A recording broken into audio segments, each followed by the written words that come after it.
Hello everyone, this is Vikas. Welcome you to Physical Education Web. Today topic we are going to discuss about ancient Olympics and its history. ଭିଡ଼ିଓଟି ଶେଷ ପର୍ଯ୍ୟନ୍ତ ଦେଖନ୍ତୁ ଯାହାଫଳରେ ଭିଡ଼ିଓର complete information ପାଇପାରିବେ। ଯଦି ଭିଡ଼ିଓଟି ଭଲ ଲାଗେ ତାହେଲେ ନିଶ୍ଚିତ ଭାବରେ ଗୋଟେ ଲାଇକ୍ ରଖିବେ। ଚାଲନ୍ତୁ ଆରମ୍ଭ କରିବା। फास्ट आम एनसिएंट ओलंपिक विषय आरंभ करने पूर्व फास्ट ग्रीक हिस्ट्री विषय जाना। ग्रीस हूँ एनसिएंट ग्रीस रे जब आम हिस्ट्री देखा से ग्रीस हूँ एमती एक सभ्यता जो कि तार सभ्यता बहुत गोटे कहुए बहुत उन्नत मानर सभ्यता कारण ग्रीस रे से एजुकेशन एजुकेशन है आर्ट आउ म्यूजिक ये सब विषय कि आमर जदि एस्ट्रोलोजी ये सबूर पूरा फुली डेभलपमेंट बा से विषय बहुत भल भाव ज्ञान कहवा गले ग्रीस अधिवासी मानक से जनाथिला आउ से समय से माने तांकर जो ग्रीस रे कौन थिला ना सभ्यतार अनेक गुड़े सिटी स्टेट सब रही सिटी स्टेट गुड़िकर तांकर से माने फुली डेमोक्रेटिक थिले से माने निज निजर शासन भार तांकर राजांक द्वारा परिचालित होउथुला आ सेतरे जो सिटी स्टेट गुड़िक थिला से गुड़िक जदि आमे देखिबा ता भितरे किछि मुख्य सिटी स्टेट गुड़िक जेमति कि स्पार्टा हला थेबिस हला एथेंस हला आ अर्गस मिलिटस यही सब हूँ तार किसी सिटी स्टेट आउ से सिटी स्टेट रे सेमानकर निजे निजे सेमानकर डेमोक्रेटिक शासन से चलाउथिले सेमानकर निज निजर राजा सेमानकर जो लोक मानक प्रशासन तांकर लोक मानकर किभली भाव रे डेवलप करिवो से विषय रे से सबरे चिंता करथुले। तो एही समय रे सब जदि गोटे देखा जाए एथेंस ग्रीस रो जो एथेंस रो सिटी स्टेट थिला एथेंस रो अधिवासी माने से समय रे बहुत संभ्रांत एवं भलो एजुकेटेड गोटे सिटी स्टेट थिला कारण तार जो शासक जे थिले से लोक माननको फुल्ली गोटे होलसम डेवलपमेंट करे कि एजुकेशन स्पोर्ट्स म्यूजिक एमती सब क्षेत्र में से चांस दौले तार लोक मानू पार्टिसिपेट करने सब नॉलेज गेन करने जहाँफल से समय एथेंस गोटे बहुत बढ़िया गोटे सिटी स्टेट होगी बाहरी थिला जोटि कि एजुकेशन फुली डेवलपमेंट होता बोलिकी कहुई से समय से ग्रीस एथेंस रे कौन होता ना ओलंपिक जन्म होता 776 बीसी रे। तो से जो 776 बीसी आज को प्राय कहवा बोले 3000 वर्ष पुराना पाखापाखि से ग्रीस रे एथेंस सिटी स्टेट रे कौन होतुला ना ओलंपिक सहित आहुरी मध्य चारिटा स्पोर्ट्स सेतेबेले इंट्रोड्यूस कराइथिला से जो चारिटा स्पोर्ट्स रहुतुला से चारिटा स्पोर्ट्स विषय रे आमे टिके आगे जानिमा बा से जो चारिटा स्पोर्ट एथलेटिक कंटेस्ट रहुतुला से एथलेटिक कंटेस्ट को कौन पैन हेलेनिक गेम मध्य कहउतुला कौन कहउतुला ना पैन हेलेनिक गेम कह जाउतुला। से जो पैन हेलेनिक गेम थिला से पैन हेलेनिक गेम रो फास्ट रहिला ओलंपिक गोटे गेम रहुतुला। सेकेंड रे जदि देखिबा सेकेंड गेम टा रहुतुला कोन ना पाइथियन गेम गोटे रहुतुला तार ना थिला पाइथियन गेम। आउ जदि 3 नंबर रे देखिबा इस्थीमियन गेम आउ गोटे रहुतुला एंड 4 नंबर रे रहुतुला कोन ना नीमैन गेम।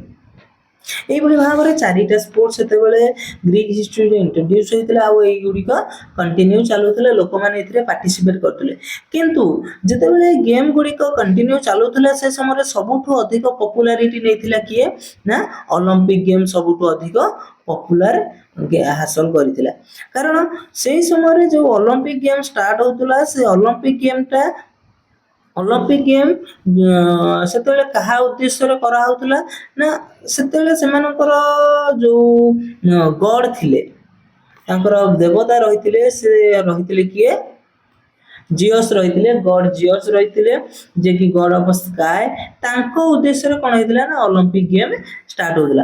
अन्य जो गेम गुड़ा से विभिन्न प्रकार तांकर जो एंशिएंट ओलंपिक जो ग्रीस रे तांकर 12 जन थिले गॉड थिले ଟପ୍ ଗଡ୍ 12 ଜଣ ଥିଲେ ଯୋଉମାନଙ୍କ ଉପରେ ଗ୍ରୀସର ଅଧିବାସୀ ମାନେ ବିଶ୍ୱାସ କରୁଥିଲେ ଏବଂ ତାଙ୍କ ଉଦ୍ଦେଶ୍ୟରେ ପୂଜା ଅର୍ଚ୍ଚନା କରନ୍ତି। ତ ସେଇ 12 ଜଣଙ୍କ ଭିତରୁ ସବୁଠୁ ଯେ ଭଲ ମାନେ ଟପ୍ ଗଡ୍ ଯାହାକୁ ସେମାନେ ଅଧିକ ବିଶ୍ୱାସ କରୁଥିଲେ ସବୁଠାରୁ ବଡ଼ ଦେବତା ଭାବରେ ମାନୁଥିଲେ ସିଏ ଥିଲେ କିଏ ନା ଗଡ୍ ଜିଅସ୍ ଥିଲେ ଯାହାଙ୍କ ଉଦ୍ଦେଶ୍ୟରେ କ'ଣ କରାହଉଥିଲା ନା ଅଲମ୍ପିକ୍ ଗେମ୍ କରାହଉଥିଲା। ସେଇଭଳି ଆଉ ଯୋଉ ତିନିଟା ଯାକ ସ୍ପୋର୍ଟସ୍ ରହିଲା ସେ ମଧ୍ୟ ବିଭିନ୍ନ ପ୍ରକାର ଗଡଙ୍କ ଉଦ୍ଦେଶ୍ୟରେ କରାହଉଥିଲା।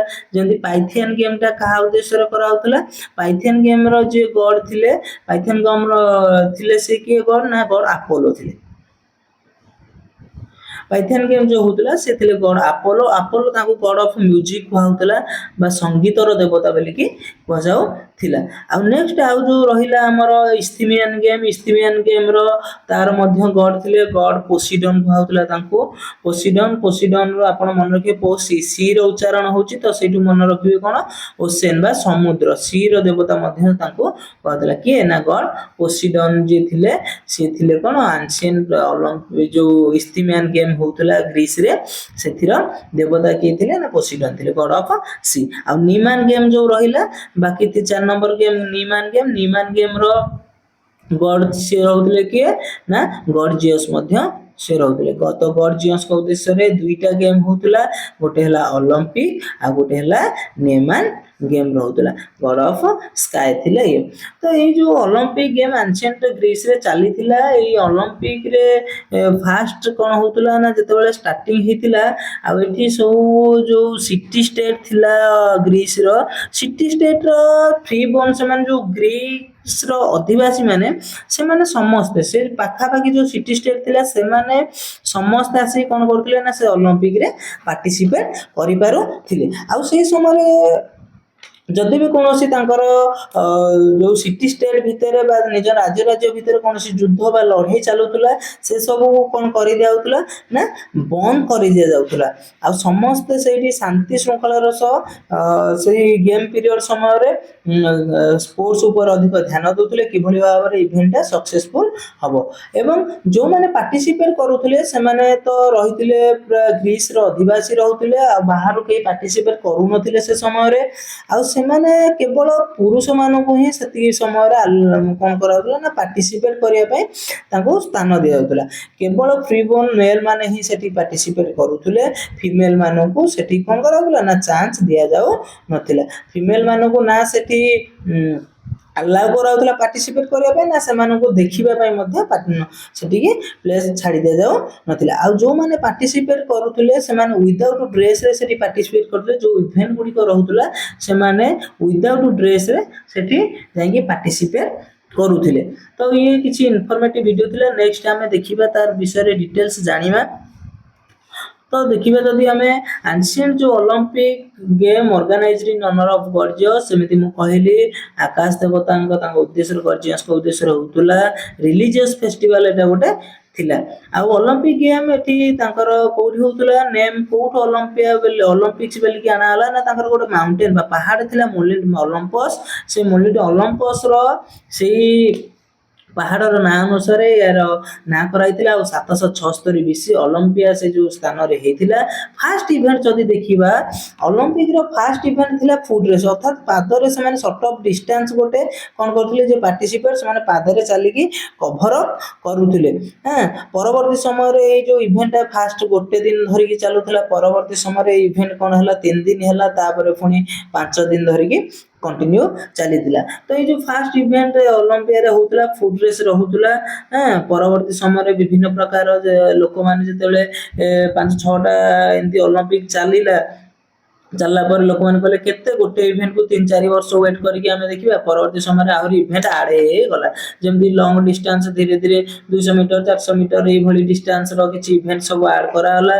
ବକ୍ସିଂ ରେସଲିଂ ପାନକ୍ରିଆସନ୍ ହେଲା ଚାରିଓଟ ରେସିଂ ଏଇଭଳି ମାନେ ବିଭିନ୍ନ ପ୍ରକାର ଯୋଉ ସ୍ପୋର୍ଟସ୍ ଗୁଡ଼ିକ ଥିଲା ସବୁ ଇଣ୍ଟ୍ରୋଡ୍ୟୁସ୍ କରାଯାଇଥିଲା ସେ ସମୟରେ। ଆଉ ପାର୍ଟିସିପେଣ୍ଟ ମାନେ ଯେମିତି ମୁଁ କହିଲି ଫ୍ରି ମେଲ୍ ସିଟିଜେନ୍ ରହୁଥିଲେ। ଆଉ ସିଟି ଷ୍ଟେଟ୍ ଅଫ୍ ଗ୍ରୀସର ଯେତିକି ସବୁ ସିଟି ଷ୍ଟେଟ୍ ଥିଲା ସେ ତାର ପାର୍ଟିସିପେଣ୍ଟ ମାନେ ସେମାନେ ଆସିକି ଏଠି ଭାଗ ନେଇ ପାରୁଥିଲେ। ସେଥିପାଇଁ ସେମାନଙ୍କୁ କୌଣସି ବି ପ୍ରୋବ୍ଲେମ ହେଉନଥିଲା। All participants are receive the 2 month training prior to the Olympic game. କ'ଣ କରାଯାଉଥିଲା ଫାଷ୍ଟ ଯେତେବେଳେ ଅଲମ୍ପିକ୍ ଷ୍ଟାର୍ଟ ହେଲା 3-4ଟା ଅଲମ୍ପିକରେ ତ ସେଠି କ'ଣ କରାହେଉଥିଲା ନା ଲୋକମାନେ ଆସିବେ ବା ସେମିତି ବୁଲିବାକୁ ଆସନ୍ତି ବି ଲୋକମାନେ ପାର୍ଟିସିପେଟ୍ କରିଦେଉଥିଲେ। ସେଥିରେ ଯିଏ ୱିନର ହେଉଥିଲା ସେ ୱିନର ହେଇକି ପ୍ରାଇଜ୍ ଜିତିକି ଯାଉଥିଲା। କିନ୍ତୁ ପରବର୍ତ୍ତୀ ସମୟରେ କ'ଣ କରାଯାଇଥିଲା ନା ଯେଉଁମାନେ ପାର୍ଟିସିପେଟ୍ କରିବେ କିଭଳି ଇଭେଣ୍ଟଟାକୁ ଆଉ ଟିକେ ଭଲ ଭାବେ ଅର୍ଗାନାଇଜ କରାଯାଇପାରିବ ଭଲ ହବ ସେଥିପାଇଁ କ'ଣ କରାଯାଇଥିଲା ନା ସେମାନଙ୍କୁ ଗୋଟେ ଟ୍ରେନିଂ ଦିଆଯାଇଥିଲା। 1 monthରୁ 2 ମାସ ସେମାନଙ୍କୁ ଟ୍ରେନିଂ ଦିଆଯାଇଥିଲା। ତାପରେ ସେମାନେ ଯାଇକି ପାର୍ଟିସିପେଟ୍ କରୁଥିଲେ କୋଉଥିରେ ନା ସେ ଅଲମ୍ପିକ୍ ଗେମ୍ରେ ପାର୍ଟିସିପେଟ୍ କରୁଥିଲେ। ଆଉ ଇଏ ଦେଖିପାରୁଥିବେ ଇଏ ହେଉଛନ୍ତି ଗଡ୍ ଜିଅସ୍ ଯିଏକି ଗଡ୍ ଅଫ୍ ସ୍କାଏ ଅଲମ୍ପିକ୍ର ଯାହାଙ୍କ ଉଦ୍ଦେଶ୍ୟରେ କରାହେଉଛି। ଆଉ ଯେଉଁ ନିମାନ୍ ଗେମ୍ କହିଥିଲେ ୟାଙ୍କ ଉଦ୍ଦେଶ୍ୟରେ ହେଉଥିଲା। ଆଉ ଇଏ ହେଉଛି ସେଇ ଷ୍ଟାଡିୟମ ଯୋଉଠି ପ୍ରଥମେ କ'ଣ ହେଉଥିଲା ନା Olympic stadium ancient Olympic game ଯୋଉଠି ଷ୍ଟାର୍ଟ ହେଇଥିଲା। ଏଇ ଯୋଉ ସର୍ଟ ଅଫ୍ ଡିଷ୍ଟାନ୍ସ ଏଇଠୁ କ'ଣ ଏଇଠୁ ଏ ପର୍ଯ୍ୟନ୍ତ ଲୋକମାନେ କ'ଣ ହେଇଥିଲା ଚାଲିକି ସେଠି ଯୋଉ ପାର୍ଟିସିପେଟ୍ ମାନେ ରହୁଥିଲେ ପାର୍ଟିସିପାଣ୍ଟ ସେମାନେ ସେଇଠି ପାର୍ଟିସିପେଟ୍ କରୁଥିଲେ ଇଭେଣ୍ଟକୁ ସେଠି କଭର ଅଫ୍ କରୁଥିଲେ। ତ ଆନସିଏଣ୍ଟ ଅଲମ୍ପିକ୍ର ଯେଉଁ ରହିଲା ଇଏ ପ୍ରତି 4 ଇୟର୍ରେ ଥରେ କଣ୍ଡକ୍ଟ କରାହେଉଥିଲା। କିନ୍ତୁ ସେ ସମୟରେ ମୁଁ କହିଥିଲି ଯେ ଆପଣଙ୍କୁ ମେଲ୍ ମାନେ କେବଳ ପାର୍ଟିସିପେଟ୍ କରୁଥିଲେ। କିନ୍ତୁ ଏମିତି 2ଟା ଅଲମ୍ପିକ୍ ରହିଥିଲା ଯେଉଁ ଅଲମ୍ପିକ୍ରେ ଫିମେଲ୍ ମଧ୍ୟ ୱିନର ହେଇଛନ୍ତି। এইটা ଗୋଟେ ବଡ଼ ଇମ୍ପୋର୍ଟାଣ୍ଟ ଜିନିଷ ମନେ ରଖିଥାନ୍ତୁ ଏକ୍ଜାମରେ ଆସିପାରେ। କିଏ ସେ ୱିନର ନା ସେତେବେଳେ ଯେଉଁ ସ୍ପାର୍ଟାର ଯେଉଁ କିଙ୍ଗ ଥିଲେ ତାଙ୍କର ଜଣେ ସ୍ପାର୍ଟାର ଯେଉଁ କିଙ୍ଗ ଥିଲେ ତାଙ୍କର ଝିଅ ଥିଲେ କିଏ ନା କନିଷ୍କା ବୋଲିକି ତାଙ୍କ ନାଁ ଥିଲା। ସେ କନିଷ୍କା ଥିଲେ ସେ ୱିନର ଥିଲେ କେମିତି ନା ସେତେବେଳେ ଯେଉଁ ଚାରିଓଟ ରେସ୍ ହେଉଥିଲା ଚାରିଓଟ ରେସ୍ ଯେଉଁ ହେଉଥିଲା ବା ଗୋଟେ ଘୋଡ଼ା ଗୋଟେ ଦୌଡ଼ ଯେଉଁ କୁହାଯାଏ ସେଇ ଯେଉଁ ଘୋଡ଼ା ଦୌଡ଼ ହେଉଥିଲା ସେଇଥିରେ କ'ଣ ହେଇଥିଲା ନା ୱିନର ତାକୁ ଘୋଷଣା କରାଯିବ। ୱିନର ଇଭେଣ୍ଟର ୱିନର ସିଏ ହବ ଯାହାର ସେଇ ଯେଉଁ ଘୋଡ଼ାଟା ଯାହାର ଥିବ ସିଏ ହିଁ ହୁଏ। ତ ସେଥିପାଇଁ ଏଇ ଯେଉଁ କନିଷ୍କା ଯେ ତାଙ୍କର ସେ ଘୋଡ଼ା ହିଁ ସେ ଯେଉଁ ଚାରିଓଟ ଥିଲା ସେ ଚାରିଓଟର ମାଲିକ ଥିଲେ କିଏ ନା ଏଇ କନିଷ୍କା ଥିଲେ। ତ ସେଇ ସମୟରେ ଯେହେତୁ ସେ ଚାରିଓଟର ଯିଏ ୱିନର ଯିଏ ଚଲେଇକି ଯାଇକି ଇଭେଣ୍ଟ କମ୍ପ୍ଲିଟ୍ କରିବ ସିଏ ୱିନର ହେଲେ ପ୍ରକୃତରେ ସେ ୱିନର ହେବା କଥା। କିନ୍ତୁ ସେ ସମୟରେ ଯିଏ ମାଲିକ ଥିଲା ସିଏ ହିଁ ୱିନର ହୁଏ ବୋଲିକି ସେଇଥିପାଇଁ ଇଏ ଜଣେ ଫିମେଲ ହେଇକି ମଧ୍ୟ ସେ ସମୟରେ ୱିନର ହେଇପାରିଥିଲେ। ତ ଫାଷ୍ଟ 12ଟା ଅଲମ୍ପିକ ଯୋଉ ହେଇଥିଲା ଗୋଟିଏ ମାତ୍ର ଇଭେଣ୍ଟ ଥିଲା ଯେ ଥିଲା କ'ଣ କି ନା ଷ୍ଟାଡିୟମ ଫୁଟ ରେସ୍ ବା ଷ୍ଟାଡିୟମ ତାକୁ କୁହାଯାଏ ବା ଫୁଟ ରେସ୍ ଯୋଉଟା ସର୍ଟ ଅଫ୍ ଡିଷ୍ଟାନ୍ସ 192 ମିଟର ପାଖାପାଖି 600 ଆନସିଏଣ୍ଟ ଫିଟ୍ ବା 600 ପାଦ ବା 192 ମିଟର ପାଖାପାଖି କ'ଣ କରାଯାଉଥିଲା ଏଠି ସେମାନେ କଭର କରୁଥିଲେ। ଆଉ ୱିନର୍ସ ଯେଉଁମାନେ ପାର୍ଟିସିପେଟ୍ ଥିଲେ ସେମାନଙ୍କର ହିଟ୍ସ ରଖାହେଉଥିଲା। ହିଟ୍ସ ମାନେ କ'ଣ ଯେତିକି ପାର୍ଟିସିପାଣ୍ଟ ଥିବେ ସେମାନଙ୍କୁ ନେଇକି ରେସେସ୍ କରାଯାଉଥିଲା। ତାଙ୍କ ଭିତରୁ ବେଷ୍ଟ ବାଛିକି ପୁଣି ଫାଇନାଲରେ କ'ଣ କରାଯାଉଥିଲା ଫାଇନାଲ ରେସ୍ କରାଯାଉଥିଲା। ତ ଆନସିଏଣ୍ଟ ଅଲମ୍ପିକରେ ଆଉ କିଛି ଫ୍ୟାକ୍ଟ ଦେଖିବା।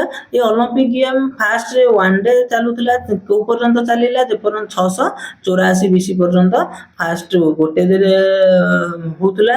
ପରବର୍ତ୍ତୀ ସମୟରେ ପୁଣି ତାକୁ କ'ଣ କରାଯାଏ ଯେମିତି ମୁଁ କହିଥିଲି 3 ଡେରେ ଇଣ୍ଟ୍ରୋଡ୍ୟୁସ୍ କରାଯାଇଥିଲା। ତାପରେ 5th ସେଞ୍ଚୁରୀ ବେଳକୁ ତାକୁ କ'ଣ କରାଗଲା ପରଠୁ 5 ଦିନିଆ ଏଟାକୁ କଭର ଅପ୍ କରାଯାଇଥିଲା। ପରବର୍ତ୍ତୀ ସମୟରେ ଆହୁରି ଇଭେଣ୍ଟ ମଧ୍ୟ ଆଡ୍ କରାଗଲା। ଆନସିଏଣ୍ଟ ଅଲମ୍ପିକ ଗେମ୍ରେ କ'ଣ କ'ଣ ରନିଂର ବିଭିନ୍ନ ଇଭେଣ୍ଟ ଆଡ୍ ହେଲା ସର୍ଟପୁଟ ଜାଭଲିନ୍ ବକ୍ସିଂ ପାନକ୍ରିଏସନ୍ ଇକ୍ୱେଷ୍ଟେରିଆନ୍ ଏରା ସବୁ ରହିଲା।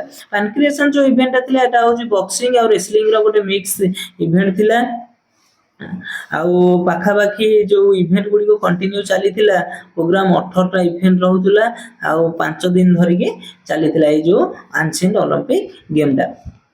ତ ଏଇଠି ଦେଖିପାରୁଥିବେ ଆପଣ ଆନସିଏଣ୍ଟ ଅଲମ୍ପିକରେ ଯେଉଁ ଇଭେଣ୍ଟ ଗୁଡ଼ିକ ଥିଲା ଏଇଟା ହେଉଛି ଡିସ୍କସ୍ ଥ୍ରୋ ଡିସ୍କସ୍ ଯେଉଁଟା ଲଙ୍ଗ ଜମ୍ପ ଏଇଟା ରହିଛି ଜାଭଲିନ୍ ଥ୍ରୋ ମଧ୍ୟ ଥିଲା। ଏଇଟା ହେଉଛି ଇକ୍ୱେଷ୍ଟେରିଆନ୍ ଯେଉଁ ଇଭେଣ୍ଟ କହିଥିଲି ଏଇଭଳିଆ ଏଇ ଇଭେଣ୍ଟରେ ସେ ଯେଉଁ ରାଜାଙ୍କ ଯେଉଁ ଝିଅ ଫିମେଲ ଫାଷ୍ଟ ୱିନର ହେଇଥିଲେ ଏଇ ଇକ୍ୱେଷ୍ଟେରିଆନ୍ ଇଭେଣ୍ଟରେ ହିଁ ସେ ହେଇଥିଲେ।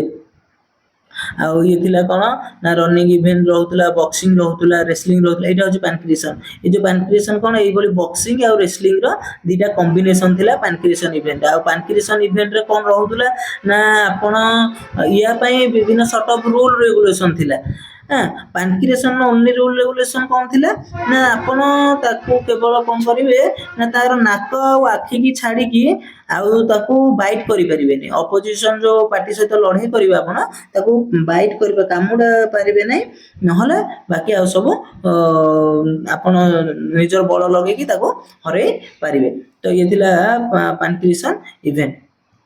ତ ନେକ୍ସଟ ଦେଖିବା କି ପଏଣ୍ଟସ୍ ଯଦି ଆମେ ଦେଖିବା କଣ କି ପଏଣ୍ଟ ସବୁ ଥିଲା। ତ ଏଠି ଦେଖିବା କିଛି କି ପଏଣ୍ଟ ରହିଛି ଅର୍ଥାତ୍ କିଛି ଏମିତି ଶବ୍ଦ ରହିଛି ଯୋଉଗୁଡ଼ିକ ଆପଣ ମନେ ରଖିବେ ଏକ୍ଜାମରେ ଏଗୁଡ଼ିକ ଆସିପାରେ ପଚାରିପାରେ କୋଶ୍ଚିନ୍। ଡାୟାଲଗ୍ସ କହିଲେ କଣ ନା ଯୋଉ ଆମର ଷ୍ଟାଡିୟମ ଥିଲା ତାର ସେଇ ଷ୍ଟାଡିୟମର ସେମ୍ ଡିଷ୍ଟାନ୍ସର ଯୋଉ ଫୁଟ୍ ରେସ୍ ହଉଥିଲା ତାକୁ କଣ ଏଇ ଯୋଉ ଲେନ୍ଥଟାକୁ ଯୋଉ ରହୁଥିଲା ଫୁଟ୍ ରେସ୍ଟା ତାକୁ କଣ କଲା ଡାୟାଲଗ୍ସ କୁହାଯାଉଥିଲା। 724 ରେ ଏଟା ଆଡ୍ କରାଯାଇଥିଲା। ଦିଟା ଷ୍ଟାଡିୟମର ଡିଷ୍ଟାନ୍ସ ଅର୍ଥାତ୍ ଆମର 192 ଆମେ ଦେଖିଲେ ତାର ରେସ୍ ରହୁଛି 192 into 2 ପାଖାପାଖି 400 ମିଟର ଯୋଉ ରେସ୍ ରହୁଥିଲା ସେଟା କେବେ 724 ରେ ଇଣ୍ଟ୍ରୋଡ୍ୟୁସ କରାଯାଇଥିଲା। ଆଡୋଲିଚସ୍ ଲଙ୍ଗର ଫୁଟ୍ ରେସ୍ ଯୋଉଟା 7ଟାରୁ 20ଟା ଷ୍ଟାଡିୟମ ଲେନ୍ଥ ରହୁଥିଲା। ଆଉ ରେସଲିଂ ଇଭେଣ୍ଟ କେବେ ଆଡ୍ ହେଲା ନା 708 BC ରେ ରେସଲିଂ ଆରମ୍ଭ ହେଇଥିଲା ସେଠି। ଆଉ opponent to ground 3 times to gain victory. Competition had to throw the opponent to the ground 3 times to gain victory। ଯୋଉ ରେସଲିଂ ଯୋଉ ହଉଥିଲା ରେସଲିଂ କୋର୍ଟରେ ଅପୋନେଣ୍ଟ ଯୋଉ ଦି ଜଣ ଖେଳୁଥିଲେ ସେମାନଙ୍କୁ କଣ ଥିଲା ଗ୍ରାଉଣ୍ଡର ବାହାରକୁ କଣ କରିବାକୁ ପଡୁଥିଲା ତାଙ୍କୁ 3 ଥର ଫୋପାଡ଼ିବାକୁ ପଡୁଥିଲା। ଯିଏ 3 ଥର ଫୋପାଡ଼ିଥିଲା ସେ ହେଇଯିବ ୱିନର। ପେଣ୍ଟାଥଲନ 708 ହଉଥିଲା। ପେଣ୍ଟାଥଲନ ମାନେ 5ଟା ଇଭେଣ୍ଟ ସେଠି କଣ କରାହଉଥିଲା କଣ୍ଟିନ୍ୟୁଅସଲି 5ଟା ଇଭେଣ୍ଟ ଇଣ୍ଟ୍ରୋଡ୍ୟୁସ ହେଇଥିଲା। ତାପରେ ସେ 5ଟାଙ୍କ ଇଭେଣ୍ଟ ଯେ ୱିନର ହଉଥିଲା ସେ ଇଭେଣ୍ଟର ୱିନର ହଉଥିଲା। କଣ ସେ ଇଭେଣ୍ଟ ଗୁଡ଼ିକ ରହୁଥିଲା ଦେଖିବା ଆମେ ଟିକେ ନା ଜମ୍ପିଂ ଇଭେଣ୍ଟ ରହୁଥିଲା, ଡିସ୍କସ୍ ଥ୍ରୋ ରହୁଥିଲା, ଷ୍ଟାଡିୟମ ରେସ୍ ରହୁଥିଲା, ଜାଭଲିନ୍ ଆଉ ରେସଲିଂ। ଏଇ 5ଟା ଇଭେଣ୍ଟ ରହୁଥିଲା ପେଣ୍ଟାଥଲନ ଇଭେଣ୍ଟରେ। ଏଇ 5ଟାଙ୍କ ଇଭେଣ୍ଟରୁ ଯେ 5ଟାଙ୍କ ତ ଜିତିଲା ସେ ୱିନର ହେଇଯାଉଥିଲା। କିନ୍ତୁ ମେଜରିଟି ମିନ୍ସ ଯଦି 3ଟା ସ୍ପୋର୍ଟସରେ କିଏ ଯଦି ବି ୱିନର ହେଇଯାଉଥିଲା 5ଟାଙ୍କ ଯଦି ଯିଏ ଜିତିଲା ଭଲ, ନହେଲେ ମିନିମମ୍ ଯଦି ଯିଏ 3 ଇଭେଣ୍ଟ କ୍ଲିୟର କରୁଥିଲା ସିଏ ତାକୁ ଡିକ୍ଲେୟାର କରାଯାଉଥିଲା କଣ ୱିନର ବୋଲି ଡିକ୍ଲେୟାର କରାଯାଉଥିଲା। ପାନକ୍ରିଏସନ୍ ଯେମିତି ମୁଁ କହିଲି mix of boxing and wrestling ଯୋଉଟାକି 648 BC ରେ ଇଣ୍ଟ୍ରୋଡ୍ୟୁସ କରାଯାଇଥିଲା। ଏଇ ଥିଲା କିଛି ଇଭେଣ୍ଟ। ତ ନେକ୍ସଟ ଆମେ ଦେଖିବା ଓପନିଂ ସେରିମନି ଆଉ କ୍ଲୋଜିଂ ସେରିମନି କେମିତି ହଉଥିଲା। ଯଦି ଆନ୍ସିଏଣ୍ଟ ଅଲିମ୍ପିକର ଓପନିଂ ସେରିମନି ଆମେ ଦେଖିବା ଆନ୍ସିଏଣ୍ଟ ଅଲିମ୍ପିକର ଓପନିଂ ସେରିମନି କେମିତି ହଉଥିଲା ନା ଯୋଉ ଗର୍ଜିୟସଙ୍କ ତାଙ୍କର ଯୋଉ ମନ୍ଦିର ବା ରହିଛି ବା ତାଙ୍କର ଯୋଉ ସ୍ଥଳ ରହିଛି ସେଇଠି ସେମାନେ ଆସିକି ଆସେମ୍ବଲ ହଉଥିଲେ। ଆଉ ସେମାନଙ୍କ ସହିତ ଯୋଉ କୋଚିଂ ଦଉଥିଲେ ତାଙ୍କୁ ପ୍ରତ୍ୟେକ ଇଭେଣ୍ଟର ତାଙ୍କର ଯୋଉ କୋଚ୍ ମାନେ ଥିଲେ ସେ କୋଚ୍ ମାନେ ବି ଆସିକି ସେଠି ପ୍ରେଜେଣ୍ଟ ରହୁଥିଲେ। ତାଙ୍କର ପ୍ୟାରେଣ୍ଟସ୍ ମାନେ ଯୋଉ ପାର୍ଟିସିପାଣ୍ଟଙ୍କର ପ୍ୟାରେଣ୍ଟସ୍ ତାଙ୍କ ବାପା ଯୋଉ ପ୍ୟାରେଣ୍ଟସ୍ ଭିତରେ ତାଙ୍କ ବାପା ଆଉ ତାଙ୍କର ଭାଇ ଯେହେତୁ ଲେଡିଜ ମାନଙ୍କୁ ସେ ସମୟରେ ଆଲାଉ କରାହଉନଥିଲା ସେଥିପାଇଁ ତାଙ୍କର ବାପା ଏବଂ ତାଙ୍କର ପରିବାର ତାଙ୍କର ଭାଇ ମାନେ ବି ଆସିକି ସେଠି ରହୁଥିଲେ। ଜଜ୍ ମାନେ ରହୁଥିଲେ। ସେମାନେ କୋଉଠି ନା council house in front of statue of gorgeous ସେଇଠି କଣ ରହୁଥିଲେ ନା ସେଠି ତାଙ୍କର ପୂଜା ଅର୍ଚ୍ଚନା ହଉଥିଲା। ତାପରେ ସେମାନେ ଜ୍ୟୋତି ଜଳା ହଉଥିଲା। ଜ୍ୟୋତି ଜଳା ହେଇକି ତାକୁ ଅଲିମ୍ପିକ ତାଙ୍କର ସେ ଷ୍ଟାଡିୟମ ପର୍ଯ୍ୟନ୍ତ ତାକୁ ବହନ କରିକି ନିଆ ହେଇକି ଯାଉଥିଲା ଏବଂ ତାପରେ ଅଲିମ୍ପିକ ଗେମ୍ ଷ୍ଟାର୍ଟ ହଉଥିଲା। ଆଉ ସେ ଯୋଉ ଆନ୍ସିଏଣ୍ଟ ଅଲିମ୍ପିକର ଜଣିଏ ମାତ୍ର ଫାଷ୍ଟ ଯେତେବେଳେ ଇଭେଣ୍ଟ ଗୁଡ଼ିକ ଚାଲୁଥିଲା ଜଣିଏ ମାତ୍ର ୱିନର ରହୁଥିଲା। ଆଉ ସେଠି ଯେତେବେଳେ ଆନ୍ସିଏଣ୍ଟ ଗ୍ରୀସରେ ଯିଏ ୱିନର ହେଇଯାଇଥିଲା ନା ତା ପାଇଁ ସେ ଗୋଟେ ଫେମସ ହେଇଯାଉଥିଲା ସେ ସମୟରେ ସେ ଗ୍ରୀସରେ ସେ ଗୋଟେ ସେଲିବ୍ରିଟି ପରିକା ତାକୁ ବ୍ୟବହାର ଦିଆଯାଉଥିଲା। ବିଭିନ୍ନ ପ୍ରକାର ସୁବିଧା ସୁଯୋଗ ଦିଆଯାଉଥିଲା। ତାର ଷ୍ଟାଚୁ କରାହଉଥିଲା। ତାଙ୍କ ସେ ସିଟି ଷ୍ଟେଟରେ ତାର ଗୋଟେ ଷ୍ଟାଚୁ କରାହଉଥିଲା। ଆଉ ତାକୁ କଣ କରାଯାଉଥିଲା ନା ଅଲିଭ ଲିଫ୍ ଯେତେବେଳେ ୱିନର ସେ ହୁଏ ସେ ପ୍ରାଇଜ ସ୍ୱରୂପ ବର୍ତ୍ତମାନ ତ ଆମର ଗୋଲ୍ଡ ମେଡାଲ ଦିଆଯାଉଛି କିନ୍ତୁ ସେ ସମୟରେ ଗୋଟେ ଅଲିଭ ଲିଫର ଗୋଟେ କଣ ହଉଥିଲା ଅଲିଭ ଲିଫର ସେ ଯୋଉ ଡାଳରେ ଗୋଟେ ମୁକୁଟ କରିକି ଅର୍ଥାତ୍ ଗୋଲ ଗୋଟେ ଯେମିତି ଆମର ଫୁଲରେ ମୁଣ୍ଡରେ ସବୁ ଦିଅନ୍ତି ସେଇଭଳି କ୍ଲିପ ଟାଇପର ତାକୁ ଗୋଟେ ଫୁଲରେ ମୁକୁଟ କରିକି ଦିଆଯାଉଥିଲା। ଆଉ ଅଲମ୍ପିକ୍ ଯଦି ଦେଖିବା ଇଏ ଯିଏ winner of the Olympic game ଯିଏ ୱିନର ହଉଥିଲା ତାକୁ ଅଲମ୍ପିୟନିକ କୁହାହଉଥିଲା। ଆଉ ଯିଏ ଆନାଉନ୍ସ କରୁଥିଲେ ନା ଯିଏ ୱିନର ହେଲେ ତାଙ୍କ ନାଁ ଯିଏ ଆନାଉନ୍ସ କରୁଥିଲେ ତାଙ୍କୁ କଣ କରାହଉଥିଲା ହେରାଲ୍ଡ କୁହାହଉଥିଲା। ହେରାଲ୍ଡ ବୋଲିକି ତାଙ୍କୁ ନାଁ ଦିଆହଉଥିଲା। ଆଉ ହେଲାନୋ ଡିକୋସ କାହାକୁ କୁହାହଉଥିଲା ନା ଯିଏ ଆମର ଅଲିଭ ବ୍ରାଞ୍ଚର ସେ ଯୋଉ ମୁକୁଟ କରିକି ନେଇକି ପିନ୍ଧଉଥିଲେ ୱିନର ମୁଣ୍ଡରେ ତାଙ୍କୁ କୁହାହଉଥିଲା ହେଲାନୋ ଡିକୋସ କୁହାହଉଥିଲା। ଆଉ ସେ ଯୋଉ ମୁକୁଟଟା ପିନ୍ଧା ହଉଥିଲା ତାକୁ କଣ କୁହାହଉଥିଲା କୋଟିନସ୍ कौन थिला तार ना कोटिनस रहउतला तार ना से तार फोटो आमे मध्ये अछि देखिबा आउ এই जो गेम कंटिन्यू चलिला पर केबे ना 393 ଆଉ 94 रे पाखापाखि एई समय रे किए ना थियोडोसियस प्रथम जे कि रोमान एम्पायर थिले सी कोन करथिले बंद कर देथिले काहे कि बंद कर देथिले लीगली ताको बंद कर देथिले एथि पई कारण सी देखिले तांको अनुभव हैला कि एमाने जो धर्मीय भावना ऊपर तांकर गोटे आंच आसिला पर होला कारण ए जो रोमान एम्पायर थिले से जने क्रिश्चियनिटी धर्मर बिलोंग्स करूथिले कारण तांकर जो लोक माने धीरे धीरे थ्री ए जो ख्रीष्ट पूर्व ए जो 393 एडी बेलको पाखा बाकी कोन हेतिले तांकर लोक माने समस्त मेजॉरिटी कोन क्रिश्चियन धर्म ऊपर बेसी विश्वास करथिले तो सेही दृष्टि रो ये माने भाबिले जे कोन जेतु से सिटी स्टेट गोटे लड़ाई लगुले युद्ध निज परस्पर भितर होउतला ये भाबिले कि माने निश्चित भाव में कौन जो एकाठी कि गोटे षड्यंत्र पारिथांती तो से ये युद्ध करिकी ताको गोटे एलिगेशन आनिकी ये कौन करथिले ना थियोडोसियस प्रथम ताको कोन करथिले बंद कर देथिले परवर्ती समय रे कोन हेतिला ना तांकर पुओ जेतिले थियोडोसियस द्वितीय 426 ख्रीष्टाब्द रे कोन करथिले ना याको डिस्ट्रॉय कर देथिले जो ओलंपिक स्टेडियम ता थिला से परवर्ती जेतु से टेम्पररी एबोलिश करथिले तांको पिता रोमन एम्पायर प्रथम थियोडोसियस प्रथम करथिले से परवर्ती समय रे काले सेटा पुनर्बार आरंभ होई जो से ताको आखाय रे रखी कि थियोडोसियस डिस्ट्रॉय कोन करथिले ना ये जो डिस्ट्रॉय कर देथिले कोटा ना एंशिएंट ओलंपिक जो स्टेडियम जो सब इवेंट करा होतला ताको डिस्ट्रॉय कर देथिले तो डिस्को ब्लू से देखि पारुथबे जो डिस्को ब्लू से जे डिस्कस थ्रो रो विनर जे होतला ताको डिस्को ब्लू कहतला तार मध्ये एंती गोटे स्टैच्यू करा होतला आ ये होची कोटिनस जो कहले ओलेब्रिथ रो जो डाही नै कि एई भली गोटे मुकुट करे कि तांको मुंड रे जो प्लेस कराइते तो ये जो एंशिएंट ओलंपिक तापर आ हेइ नथिला परवर्ती समय रे बहुत लोक मध्ये चेष्टा करछन याको रिवाइव करिया पई आ कि भली भाव रे मॉडर्न ओलंपिक रो इंट्रोड्यूस हेछि याको परवर्ती समय रे हमें निश्चित भाव रे से विषय आलोचना करिया से नै कि गोटे मध्ये वीडियो आसीबो से पर्यंत चैनल सहित जोड़ी हेकि रहंतु जदि वीडियो टी भल लागि थाए वीडियो टी को लाइक करिवे आ निजर संग मानक संग शेयर करि नेबे चैनल को जदि प्रथम थर आछन ताले सब्सक्राइब करि कि बेल आइकन क्लिक करिवे जा फल रे अपकमिंग वीडियो रो नोटिफिकेशन पाई परिवे आ प्रत्येक वीडियो फ्री ऑफ कॉस्ट आसीबो चैनल जे पर्यंत कंटिन्यू रहउची फ्री ऑफ कॉस्ट आसीयो तो से पर्यंत चैनल सहित जोड़ी रुहंतु जय जगन्नाथ पुणी देखाबो आ गोटे वीडियो रे।